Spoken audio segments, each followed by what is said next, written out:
இது என்ன செடின்னு பாருங்கள், பார்த்தா நீங்களே தெரிஞ்சு கொள்வீங்க. பாருங்கள், இது அழகாக பூ பூத்துருக்கு.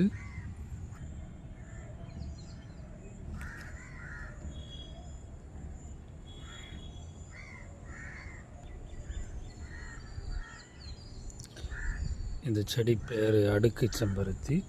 இங்கே வீட்டில் வச்சுருக்கிறது எப்படி அழகாக பூ பூத்து நல்லா மொட்டனாக இருக்குது அப்படிங்கிறத பார்க்குறீங்க. இது குச்சி வச்சாலே நல்லா வளரும்.